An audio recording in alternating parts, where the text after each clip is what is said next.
संभालिए अपने आप को प्रताप। यही हमारी गौरवशाली परंपरा है। नहीं, ये नहीं हो सकता मासा, ये नहीं हो सकता। प्रताप, प्रताप रुक जाइए। प्रताप!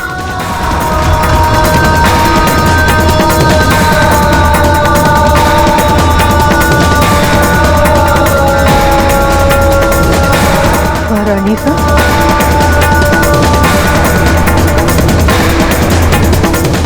राजकुमार को यहाँ नहीं आना चाहिए था महारानी साहब, अभी वो बच्चे हैं। नहीं गिरजादाई, प्रताप को अपनी उम्र के बच्चों से कहीं अधिक देखना है, सहना है। उनके रक्त में सिर्फ उबाल नहीं, बल्कि दुख को सहने की क्षमता भी होनी चाहिए।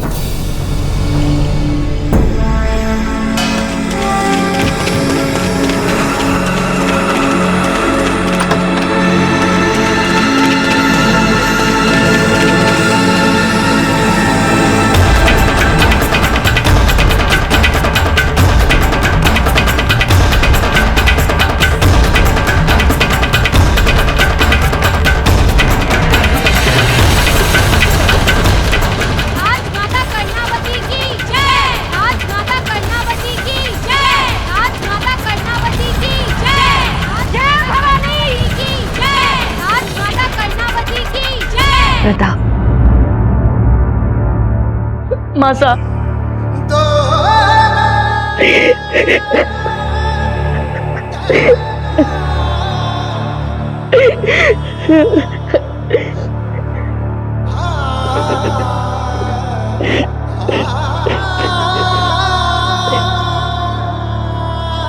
मासा, हम ये नहीं होने देंगे। प्रताप हमारी बात सुनिए। क्षमा करें मासा, लेकिन हम ऐसा कुछ नहीं होने देंगे जो बच्चों से उनकी माताओं को छीन ले। प्रताप, जिन परिस्थितियों में परिस्थितियां जैसी भी हो मासा, पर धधकते अग्निकुंड में हमारी अपनी माँ है। नहीं मासा। प्रताप, हम हमारी माँ, हमें नहीं मानना मासा ये सब। प्रताप,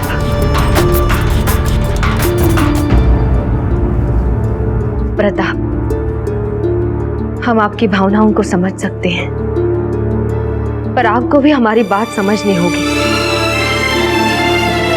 जौहर के मार्ग पर राजपूत वीरांगनाओं को किसी ने बलपूर्वक नहीं भेजा है। ये मार्ग क्षत्राणियों का अपना चुनाव है।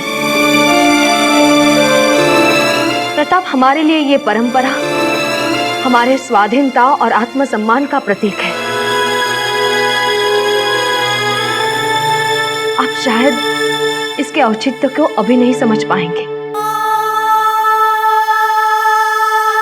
लेकिन अपने मासा के शब्दों और विचारों का मान रखें और स्थिति को अधिक कठिन ना बनाएं। मृत्यु हर एक की नियति में है। अंतर सिर्फ इतना है कि वीर अपनी मृत्यु खुद चुनने की क्षमता रखते हैं। अपने बर्ताव से अपनी माताओं की वीरता पर संदेह कर रहे हैं आप प्रताप। लेकिन मासा, अगर शत्रुओं की पराजय हुई तो शम्स खान का सर हमारे विरुद्ध उठने से पहले ही झुका दिया गया तो? ऐसी परिस्थिति में जौहर नहीं होगा। भविष्य के गर्भ में क्या छिपा है ये हमें पता नहीं है, परंतु अभी जो हमारा धर्म कहता है हमें उसका पालन करना है।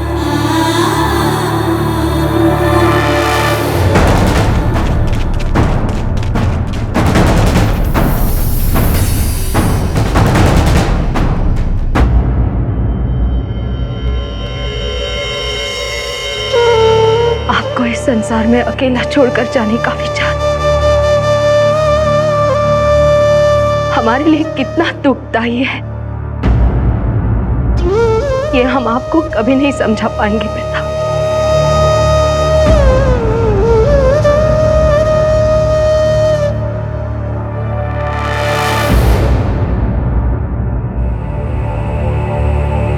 गिरजादाई,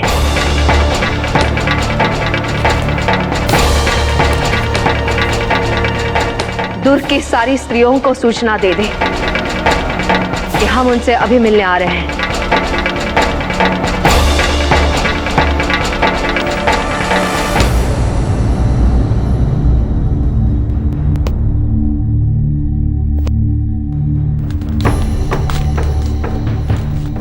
हुकुम।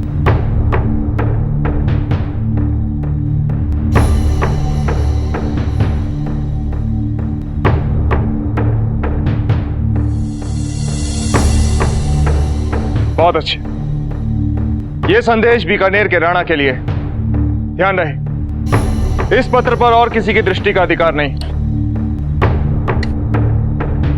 लीजिए।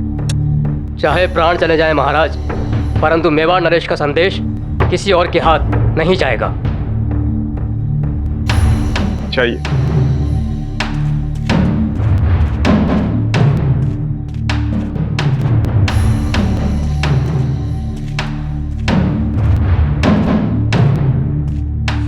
अम्मा घड़ी महाराज।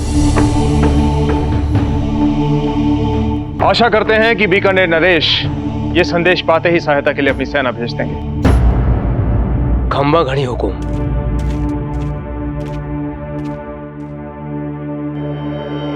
क्षमा कीजिएगा हुकुम, किंतु एक बुरा समाचार है।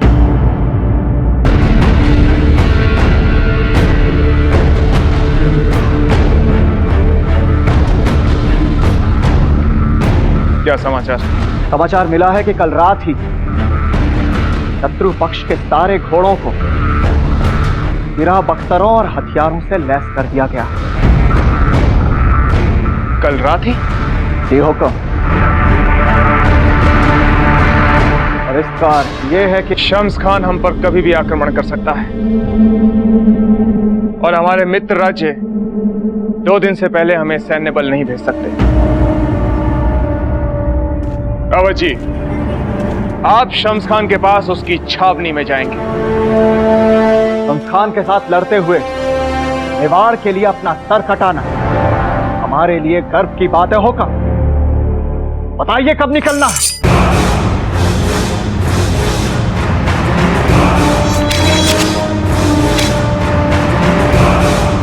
रावत जी, आपका सर मेवाड़ के लिए सदा मूल्यवान था और सदैव रहेगा। आपको शम्स खान की छावनी में शांति का संदेश लेकर जाना है।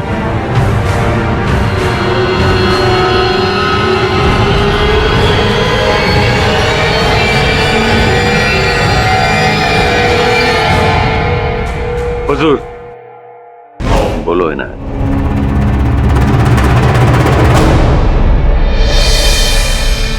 बुलाया जाए। जी हुजूर।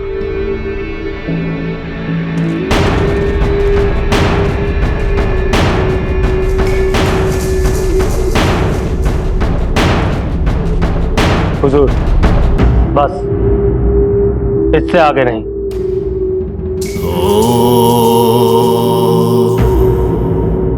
जैसा आप ठीक समझे। चुंडावत, यही नाम है ना तुम्हारा? जी, चुंडावत सरदार, जिन्होंने पीढ़ियों से मेवाड़ के शाही तख्त पे बैठने वाले राजा की हिफाजत को अपना फर्ज माना। उसी खानदान के चश्मो चिराग है आप। मेवाड़ का राजा जिनकी सबसे ज्यादा इज्जत करता है, इतनी कि वतन पर कुर्बान होने का सबसे पहले मौका देता है। वही चुंडावत है आप। शम्स खान, आपको हमारे कुल की इतनी जानकारी है, इसके लिए हम आपका हृदय से आभार व्यक्त करते हैं। आभार?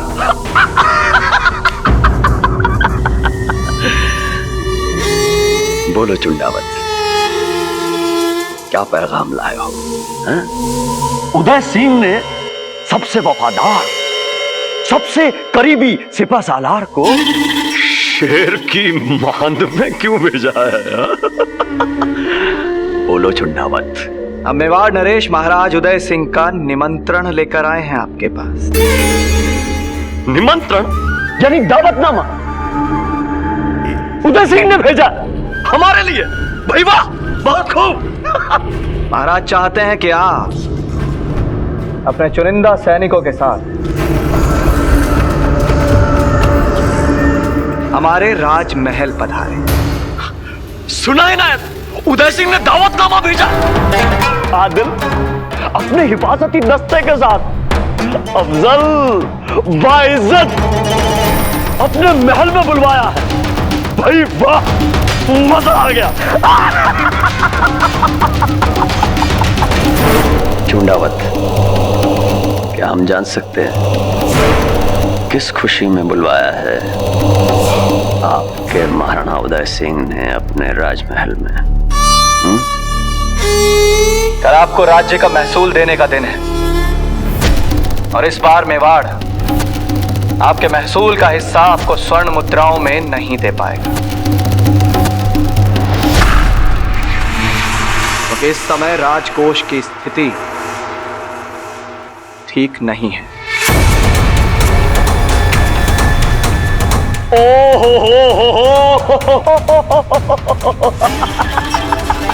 तो ये बात है, हमारे सामने रहम की भीख मांगने आए हो?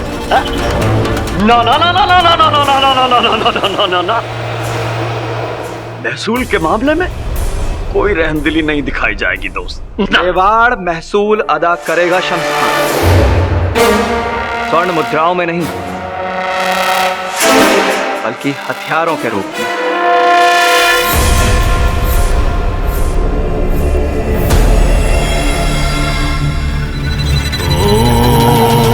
किस शक्ल में? पीढ़ियों से जिन अस्त्र शस्त्रों को मेवाड़ के राणा सम्मान सहित पूजते आए हैं, उन सभी अस्त्र शस्त्रों को आपके सामने प्रस्तुत किया जाएगा और आपको उनमें से जो भी पसंद हो आप चुन सकते हैं। ये महाराज उदय सिंह का प्रस्ताव है आपके लिए और निमंत्रण भी।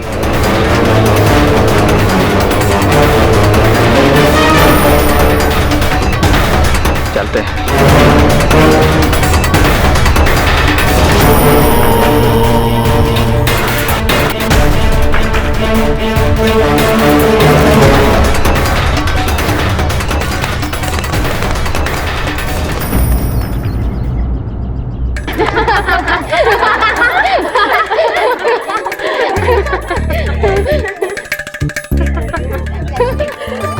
मजली रानी सा, आपको तो अवश्य ही पता होगा महारानी जी सा ने हमें यहाँ क्यों बुलाया है। मेवाड़ की असली महारानी है जयवंता जीजा, सब उनको ही पता रहता है।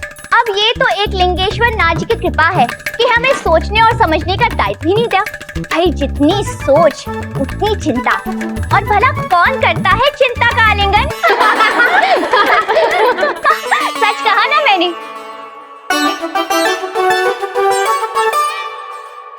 क्या बात है पार्वती, हाँ इधर आओ, शर्मा क्यों रही हो? आओ। हाँ, बड़ा शर्मा रही है। बहुत शीघ्र ही इसका विवाह होने वाला है रानी सा। अच्छा है, अभी से शर्माना आरंभ कर दिया। अच्छा है, जितना सकुचाओगी, जितना लज्जाओगी, उतना ही तो पाओगी। कैसे? बोलो बोलो, कैसे कैसे? नहीं पता? रानी भटियानी जैसे। अब देखो ना, हमसे तो सकुचाया गया नहीं, तो श्री जी ने हमारे कक्ष में आना बंद करके महारानी भटियानी। बाकी तो आप सब समझ सकते हैं।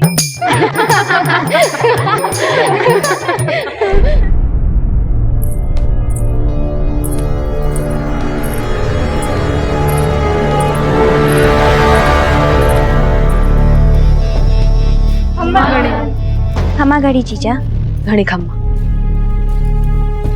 आशा है आप सब कुशल हैं। महाराणा सा और महारानी सा के आशीर्वाद से सब कुशल और मंगल हैं। व्यर्थ समय गंवाने के बजाय हम सीधे महत्वपूर्ण विषय पे बात करेंगे। हम राजपूतानियों के लिए अंतिम बलिदान का सुअवसर आ गया है।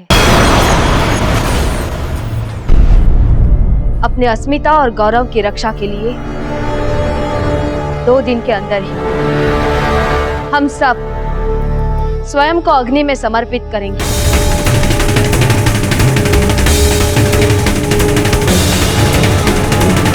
हम शत्रु के घृणित सपने को कभी पूरा नहीं होने देंगे। राजपूत वीरांगनाएं हंसते हंसते मिटकर अमर होंगी।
इस तलवार से शत्रुओं का नाश करने के लिए प्रण लेने आए हैं। आशीष दीजिए हमें कि जिन शत्रुओं ने हमसे हमारी स्वतंत्रता छीनी है, हमारा स्वाभिमान छीना है, गौरव छीना है, अब वो हमसे हमारी माता को भी छीनना चाह रहा है। हम आपको से विनती करते हैं कि हमें उन शत्रुओं का नाश करने के लिए शक्ति दीजिए, ताकि हम अपनी माताओं को जौहर जैसे बलिदान से बचा सके। शक्ति दीजिए हमें, शक्ति दीजिए हमें, शक्ति दीजिए हमें।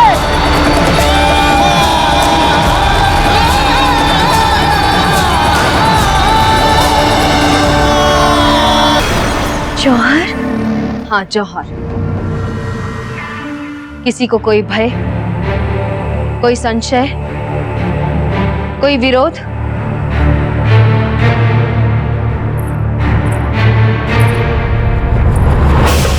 विरोध कैसा महारानी सा? ये तो हम राजपुतानियों के लिए गौरव का अवसर आया है, अमर होने की बेला आई है, और ऐसे शुभ अवसर का विरोध हम कैसे कर सकते हैं? महारानी सा, हम सब तैयार हैं। हम सब तैयार हैं। हम सब तैयार हैं।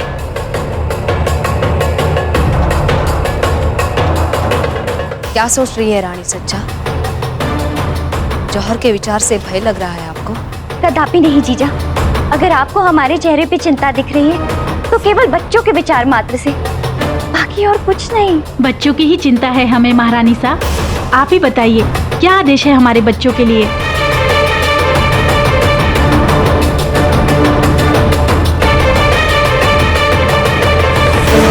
हमें पता है हमारे बच्चों में ही मेवाड़ का भविष्य छुपा है, इसलिए उनकी सुरक्षा के सारे उपाय किए जाएंगे। वे जौहर में सम्मिलित नहीं होंगे। बस महारानी सा, अब कोई भय नहीं, कोई संशय नहीं। अब पूरे उत्साह के साथ मेवाड़ की इस परंपरा को गले से लगाएंगे। एक लिंगेश्वर नाथ हमें शक्ति देंगे। एक लिंगेश्वर नाथ जी हमें शक्ति देंगे।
ये तलवार एक प्रण है, एक प्रतिज्ञा है।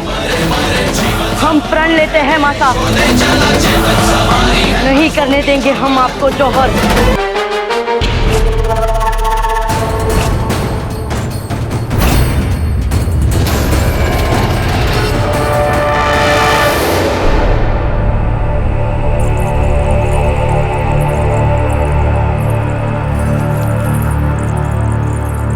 मन में कोई शंका रानी सच्चा?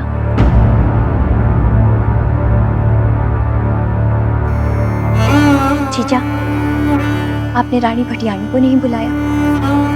जहां तक रानी भटियाणी का प्रश्न है, उन्हें भी शीघ्र ही उनकी नियत व्यवस्था की सूचना दे दी जाए।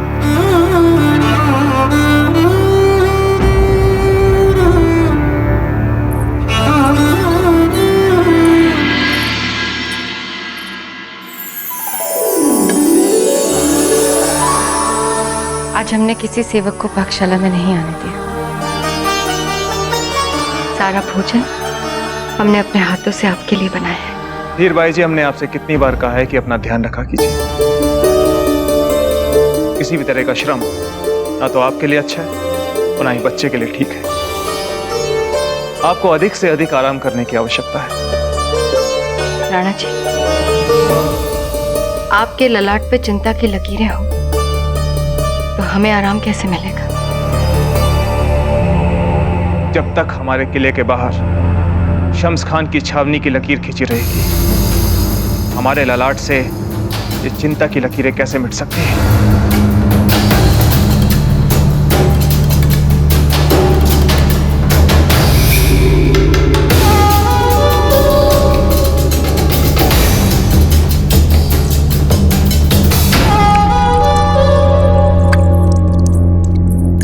आपने कुछ भी नहीं खाया राणा जी। क्षमा कीजिए धीर बाई जी, इस समय भूख केवल युद्ध की है। सोते जागते बस यही सोचते रहते हैं कि किस तरह उस शम्स खान पर निर्णायक वार करेंगे। और राणा जी, कई दिनों से हमें लग रहा है कि हम आपके मन से उतर गए हैं। अब हमारे लिए आपके मन में विश्वास भी नहीं दिख रहा। कहना क्या चाहती हैं आप? हम तो सिर्फ सच कहने का प्रयास कर रहे हैं राणा जी। अब आप महत्व की बातों को हमारे साथ साझा नहीं करते। 2 दिन बाद आप शम्स खान के साथ युद्ध पर जा रहे हैं, पर आपने हमें नहीं बताया। संभवतः आपको लगता है कि ऐसी सामरिक महत्व की बातें सिर्फ जयवंता जीजा के साथ की जा सकती है। एक राजपूत के लिए मर्यादाओं के सम्मान से बड़ा और कोई धर्म नहीं, और मर्यादा के अनुसार प्रमुख गतिविधियों के बारे में जानने का सबसे पहला हक मेवाड़ की बड़ी रानी जयवंता बाई जी का है।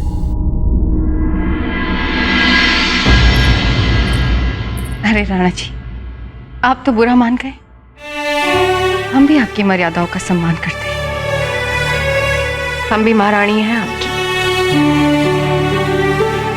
लेकिन जयवंता जीजा, वो तो हमें अपनी छोटी बहन मान के सारी बातें बता सकती है ना। जो बात जब जिन्हें बतानी है हम बताते हैं बिना। जीजा, आप आज ही हमने औपचारिक रूप से सभी रानियों को बुलाकर राणा जी के युद्ध में जाने और सभी रानियों के जौहर की तैयारियां आरंभ करवाने की बात कही है। जौहर? राणा जी, आपने हमें क्यों नहीं बुलाया जीजा? क्योंकि आप जौहर में भाग नहीं लेंगी। परंतु क्यों? जौहर तो राजपूत वीरांगना का अधिकार है, सौभाग्य है। फिर क्यों नहीं जीजा? आप हमसे ये अधिकार नहीं ले सकते जीजा। राणा जी, आप कुछ कहते क्यों नहीं? मीरबाई जी बिल्कुल ठीक कह रही हैं। जौहर हर राजपुतानी का अधिकार है। क्षमा करें राणा जी, किंतु क्या आपने नहीं कहा था कि हमें मेवाड़ के सभी उत्तराधिकारियों और बच्चों की रक्षा करनी है? कहा था, अवश्य कहा। तो फिर हम धीर बाई जी के गर्भ में पल रहे अजन्मे बच्चे को कैसे भूल सकते हैं? जैसे हम कुंवर प्रताप, कुंवर शक्ति और दूसरे राजपुत्रों की सुरक्षा की व्यवस्था कर रहे हैं, धीर बाई जी के गर्भ की रक्षा भी हमारा धर्म है। आप हमसे जौहर का अवसर ना छीने जीजा। राणा जी, आपके जाने के बाद क्या अर्थ रह जाएगा हमारे जीवन का? आपकी धीर बाई जीते शव के समान हो जाएगी। कैसे बिताएंगे आपके बिना ये जीवन?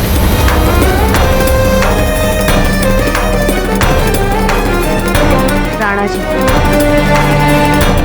इस विषय में आपका जो निर्णय होगा वही हमारे लिए अंतिम निर्णय होगा।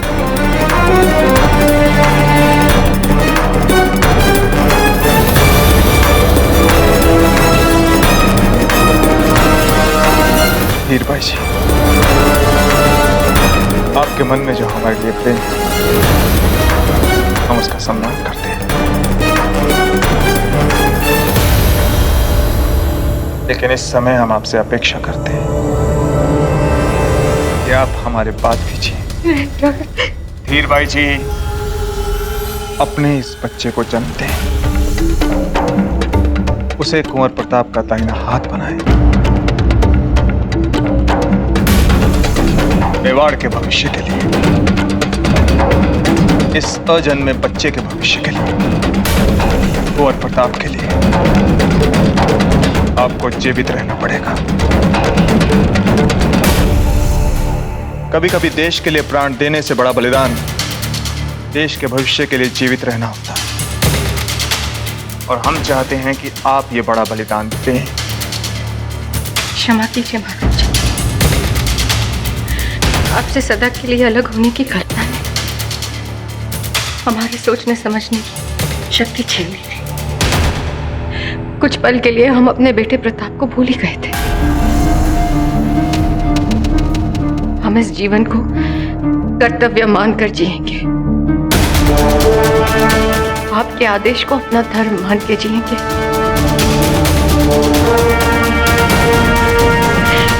जीवन मृत्यु से कहीं ज्यादा दुखदायी क्यों ना हो जाए,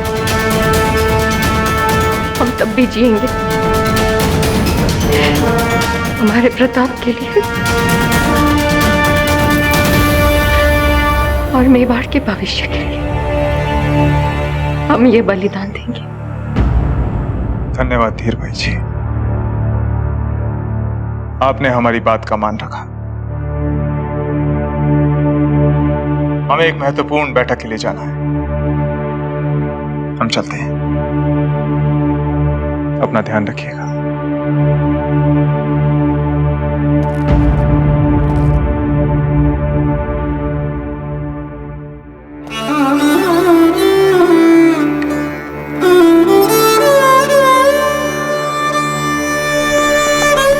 हमने उदय सिंह का दावतनामा क्यों कबूल किया? इसमें उसकी कोई चाल भी छुपी हो सकती है। बिल्कुल हो सकती है नायक, मगर पता तो करें कि चाल क्या है। फिर सोचो, मेवाड़ के खानदानी हथियारों का जखीरा हमारे सामने सजा होगा, और फिर उदय सिंह हमसे यह कहेगा कि जो चाहे पसंद कर लो। कैसा मंजर होगा, कितना मजा आएगा। हम तो इस ख्याल से ही मरे जा रहे हैं।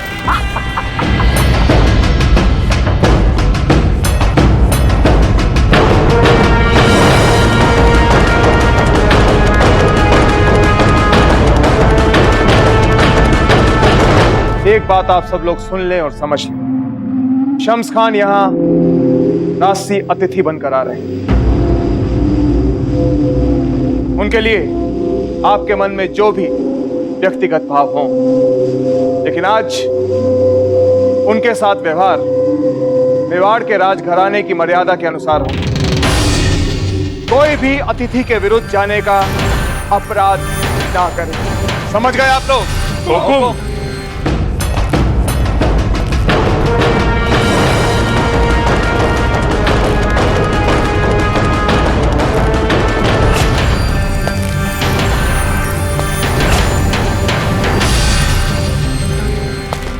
गुस्ताखी के लिए माफी चाहता हूँ हुजूर। लेकिन अगर हम आज ही रात को उदय सिंह के किले पर हमला करके किले पर कब्जा कर लें तो वैसे भी उसकी सारी चीजें हमारी हो जाएगी और वो हथियार जो आपको इतने पसंद है वो तो आपको यूं भी मिल जाएंगे। ना ना ना ना ना ना ना ना नहीं मिल पाएंगे नायक। ये राजपूत जान गंवा देंगे लेकिन अपने बाप दादाओं के हथियार हमारे हाथ नहीं लगने देंगे। ये या तो हथियार गला देंगे या फिर कहीं छुपा देंगे।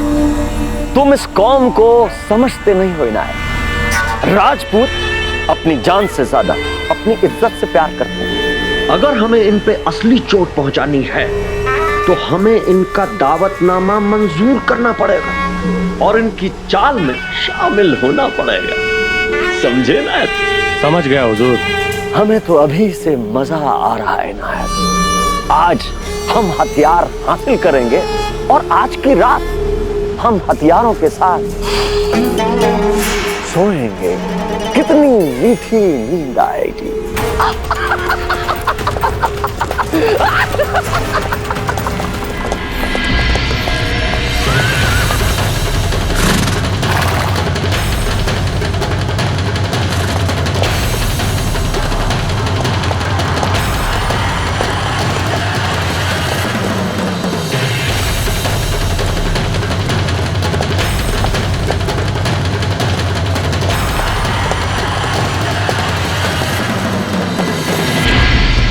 क्षमा करें अन्नदाता। क्या हुआ? वो राजकुमार प्रताप।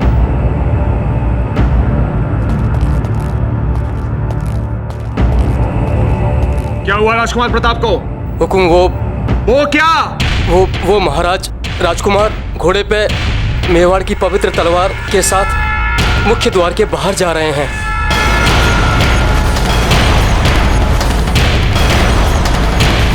कुंवर प्रताप! राज!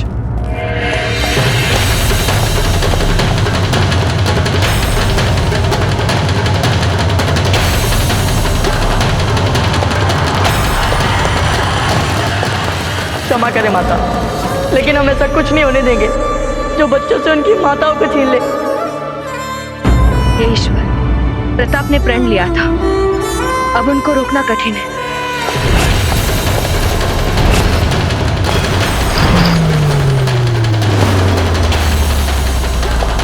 पर प्रताप तो खानदानी तलवार लेके जा रहे हैं। नहीं मासा, ये संभव है? वो तलवार तो कोई उठा ही नहीं सकता। नहीं कुंवर शक्ति, वो खानदानी तलवार है।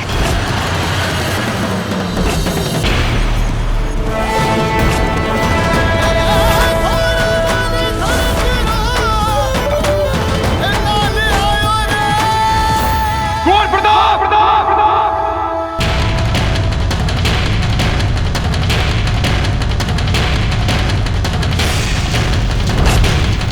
रोको उन्हें!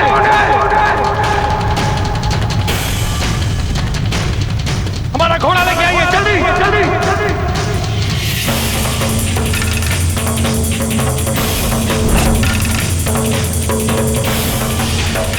कुंवर प्रताप! द्वार बंद करो!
लगता है हमने अचानक आकर बाप बेटे के बीच चलते खेल का मजा बिगाड़ दिया है।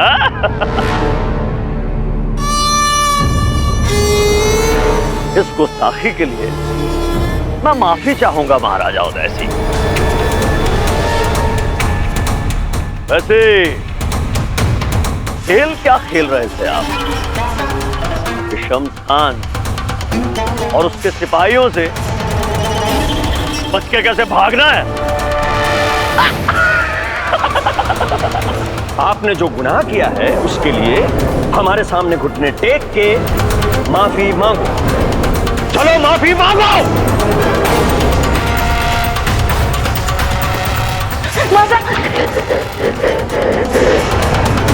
बेटे की मनमानी का खामियाजा तो आपको भरना पड़ेगा। अब आपको मांगनी पड़ेगी माफी।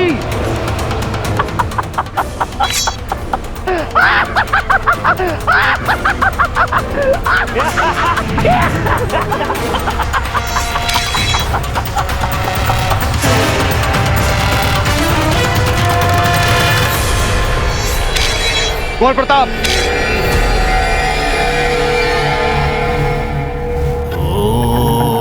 आज शम्स खान हमारे राज से अतिथि है। अतिथि सत्कार के संस्कार हमने आपको दिए हैं कुंवर प्रताप, भूलिएगा मत। हे दीननाथ जी, कुंवर प्रताप तुरंत महाराज की बात मान ले। हम 41 दिन का फलाहारी व्रत करेंगे आपके लिए।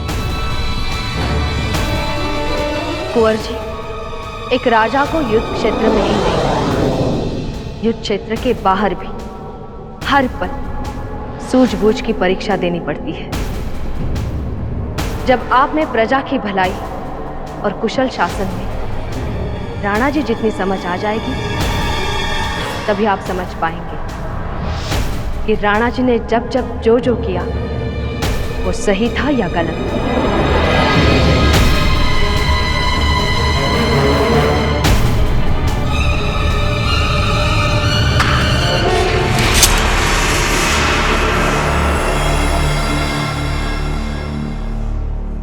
उदय सिंह जी, क्यों न तोहफे में आप अपने इन साहिबजादे प्रताप को भी हमें दे दें।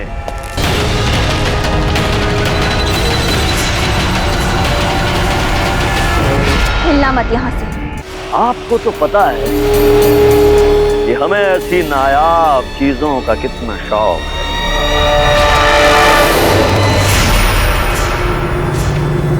क्या ख्याल है आप सबका? ले ले इस छोटे से बहादुर बच्चे को उदय सिंह से।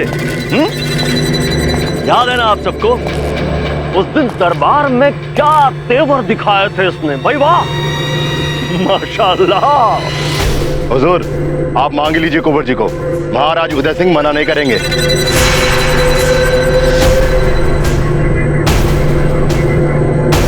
भाई देखिए, इन सब की भी यही ख्वाहिश है कि आप अपने साहबजादे को तोहफे में हमें दे दें।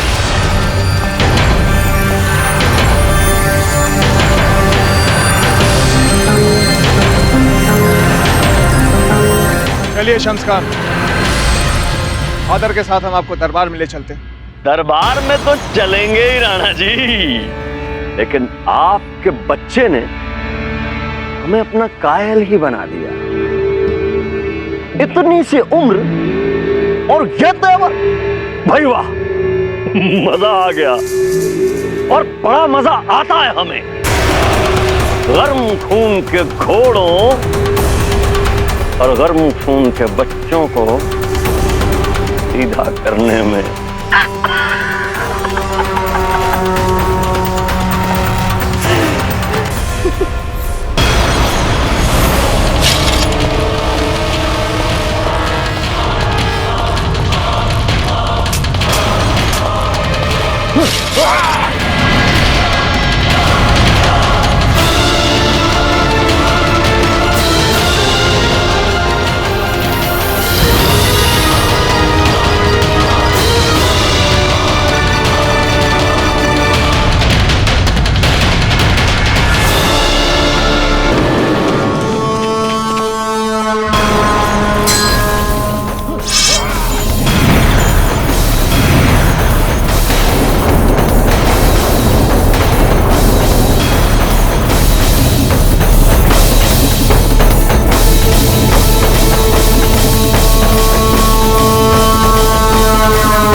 क्षमा महाराज, क्षमा।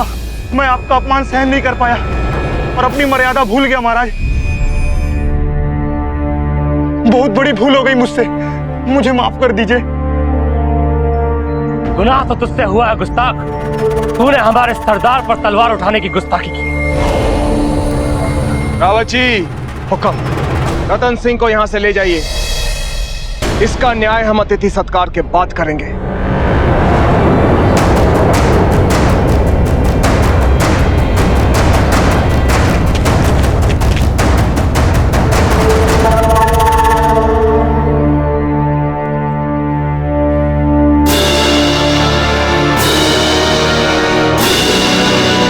शुक्रिया शहजादे, हमारी जान बचाने के लिए शुक्रिया।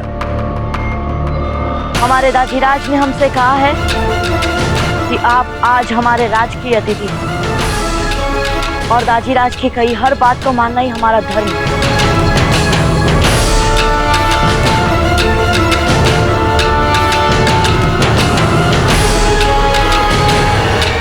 बहुत खूब उदय सिंह, आपका शहजादा तो काबिल फख्र है।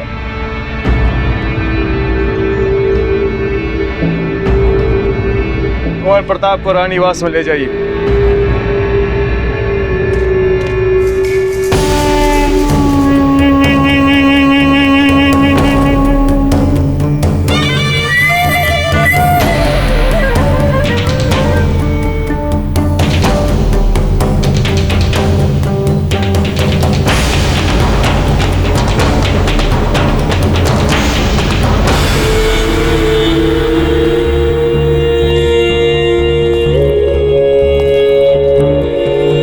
शम्स खान, दरबार की तरफ पधारिए।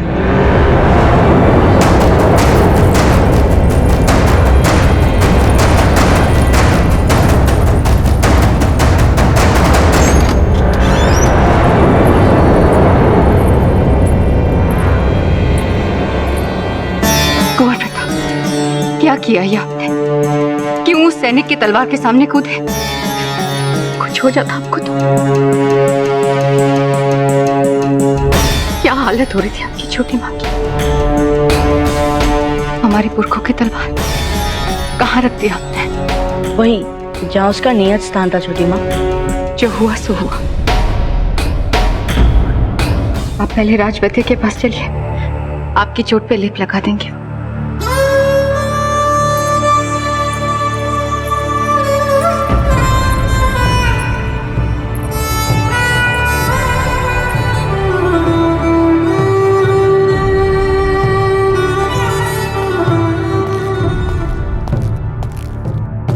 रानी माँ, आप जौहर करने वाली है।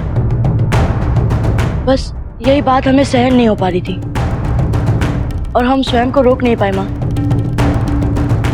नहीं कुंवर प्रताप, हम तो कहते हैं आपने जो किया बिल्कुल ठीक किया, पर आप शम्स खान और उसकी मृत्यु के बीच क्यों आ गए थे? मर जाने देते उसे, बला टल जाती हमेशा के लिए। अपने प्राणों को संकट में डाल के उसकी जान बचाने की क्या जरूरत थी? दाजीराज के मान सम्मान की रक्षा के लिए शम्स खान को बचाना आवश्यक था मंजली माँ। आपको अपने दाजीराज के मान सम्मान का इतना ध्यान है, फिर क्यों आपने उनके आदेशों का उल्लंघन किया? युद्ध, जौहर, साका, ये सभी आपके दाजीराज के निर्णय हैं। फिर क्यों आप उनके निर्णयों के विरुद्ध जा रहे हैं? क्योंकि आप सभी राजपूत वीरांगनाओं के साथ अग्निकुंड में कूदकर जौहर करें और हम चुपचाप खड़े रहे। इसमें हमें कोई गौरव नहीं दिखता माँ।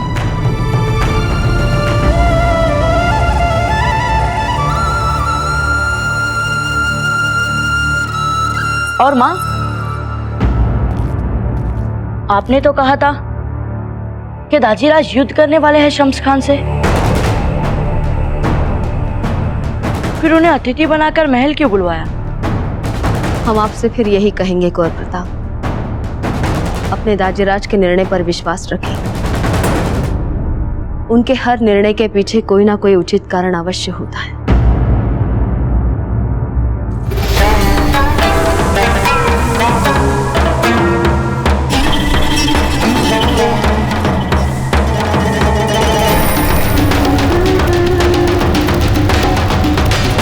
महाराज, आप इतनी मोहब्बत के साथ ये सब हथियार दे रहे हैं कि मना करने को जी नहीं कर रहा है।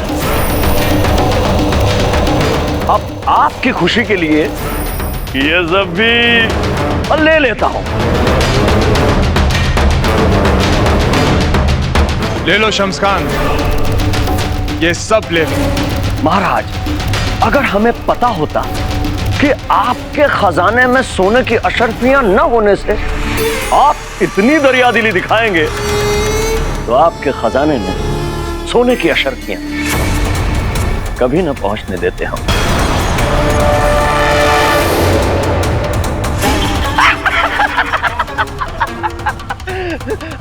आप तो बुरा मान गए, हम तो मजाक कर रहे थे। सच्चाई तो यह है महाराज कि आपके इन तोहफों को देखकर हम वाकई बहुत खुश हैं उदय सिंह। मजा आ गया। अब रुखसत की इजाजत चाहेंगे महाराज। क्या है कि इन हथियारों को जल्द से जल्द आजमा के देखने को दिल मचल रहा है।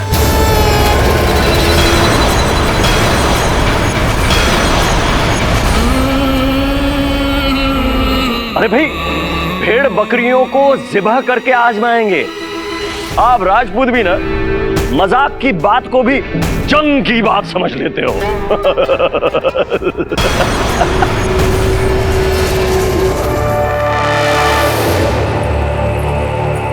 जीजा, ये बात तो पहले भी खटकी थी हमें। अच्छा जीजा, श्रीजी और शम्स खान कोई नई मैत्री संधि कर रहे हैं, यानी कि अब युद्ध नहीं होगा। जीजा बताइए ना, जौहर भी नहीं होगा?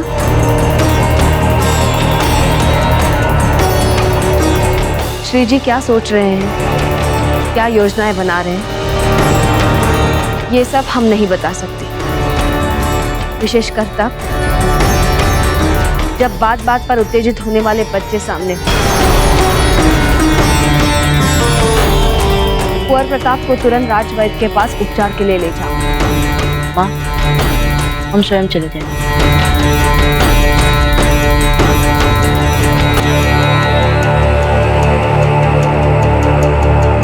माँ,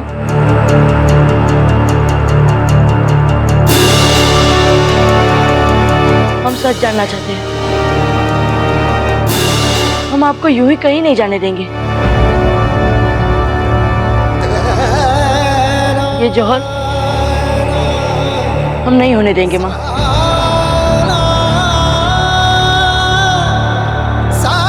नहीं, नहीं होने देंगे। दादा भाई, हम भी आते हैं आपके साथ।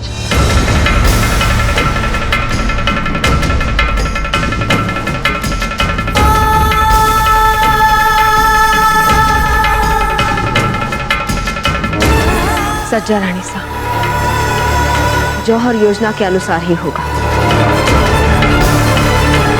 हमें अब अपने बच्चों के साथ अंतिम भोज की तैयारी आरंभ कर देनी चाहिए। हाँ जीजा, पर शम्स खान महल में क्या कर रहे हैं? श्रीजी जब उचित समझेंगे बता देंगे।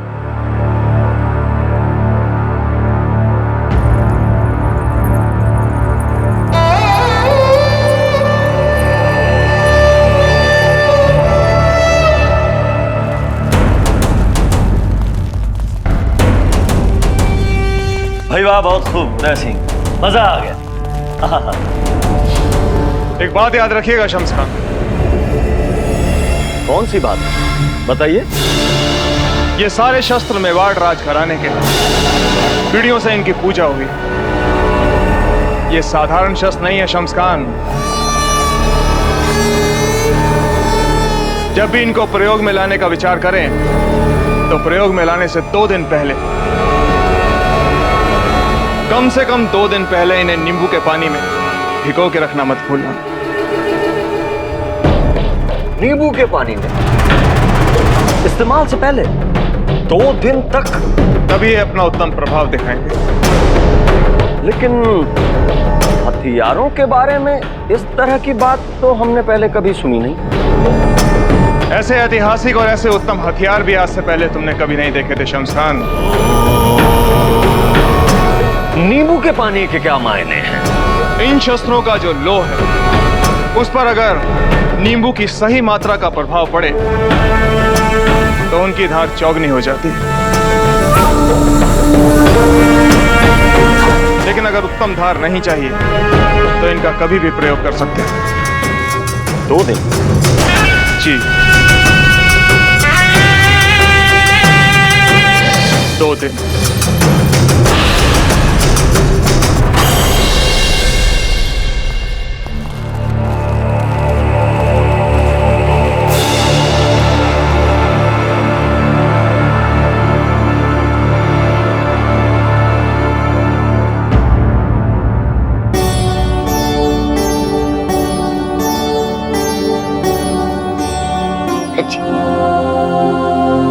बाबूजीराज, चीखने से शरीर के विकार निकलते हैं, इसलिए आप चीखने से बिल्कुल मत हिचकिचाइएगा।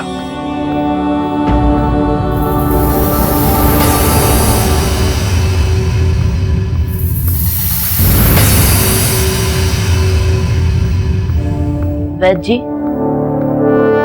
उस अफगान ध्वज को हमारी मातृभूमि पर लहराते देख मन में जो पीड़ा हो रही है उसके सामने इन छोटे मोटे घावों की पीड़ा कुछ नहीं है। विक्लिन जी के आशीर्वाद से वो दिन अवश्य आएगा बाबूजीराज, जब आप मेवाड़ की धरती से अफगान ध्वज उखाड़ फेंकेंगे। बाबूजीराज, राज परिवार के सदस्यों का उपचार करते हुए मैंने अपना सारा जीवन बिताया, किंतु आपके जैसा सूरवीर मैंने दूसरा नहीं देखा। जितनी सहजता से मीराबाई ने विषपान किया था, उतनी ही सहजता से आप अपने घाव के इस दर्द को पी रहे हैं। अच्छा वैद्य जी, जब हमारी दादी सा ने जौहर किया था तब थे ना आप?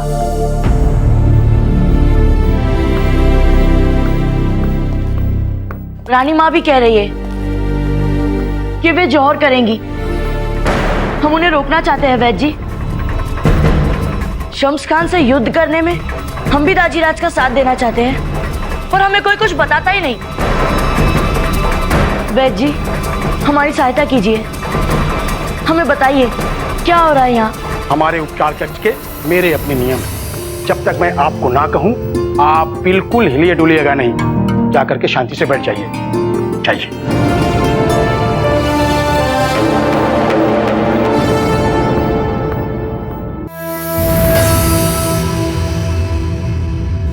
हमले की योजना को हमने जरा बदल दिया है। हमला आज की रात नहीं होगा इनायत।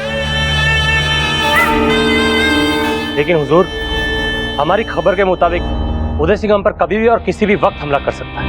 ना, नहीं करेगा इनायत। हमें लगता है कि उदय सिंह हमसे डर गया है। तुम्हारी खबरें गलत नहीं है। उदय सिंह ने सोचा जरूर होगा कि हम पे यकायक हमला कर दे, लेकिन जब उसे हमारी फौज की ताकत का इल्म हुआ, आत्माओं ठंडे पड़ गए उसके। देखा नहीं, महल में हमें बुला के कैसे खातिरदारी कर रहा था हमारी।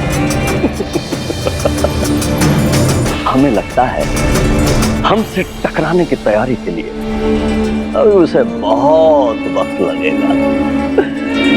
इसीलिए हमें खुश रखने की और जंग को टालने की वो हर कोशिश कर रहा है। इसका मतलब यह हुआ हुजूर कि अब हम उदय सिंह पर हमला करके उसका किला नहीं हथियाएंगे।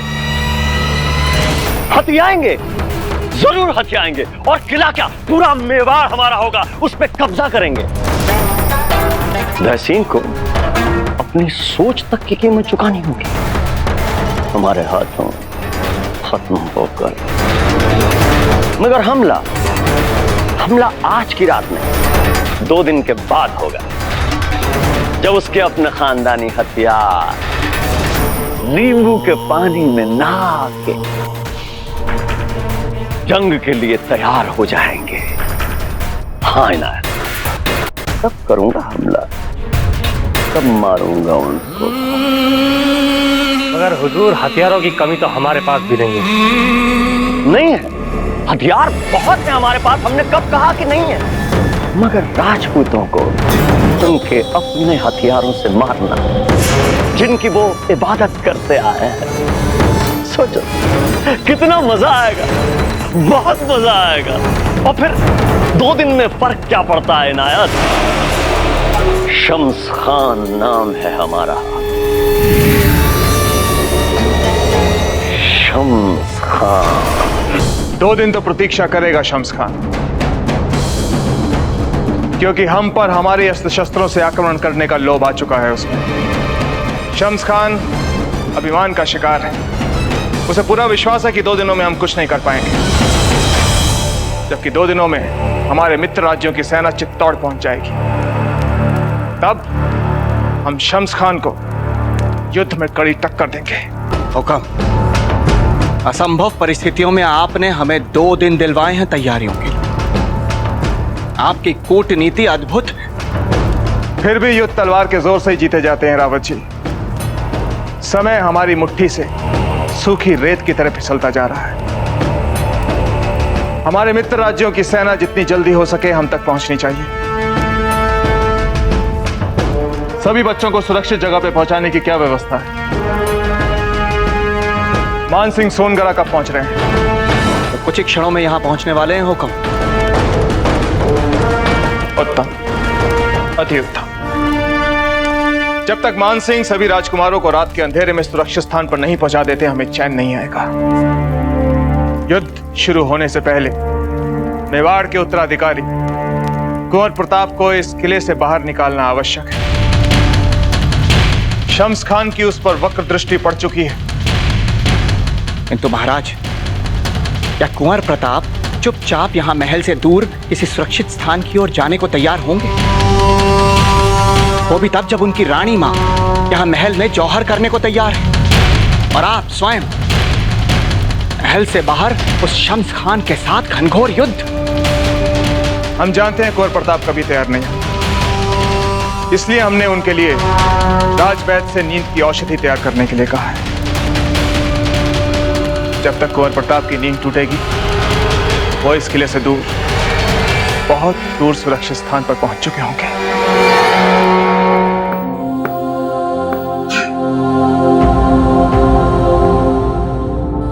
अरे जगत, मुंह ढक के रखो अपना। ये क्या हुआ जगत जी को? औषधि बनाते हुए उसे नींद आ गई। औषधि बनाते नींद आ गई? ऐसा क्या था उस खरड़ में? उसकी गंध सूंघते ही तुरंत नींद आ गई उन्हें। अरे कोई है? सुनो, जगत को उठा करके ले जाओ, अंदर सुला दो।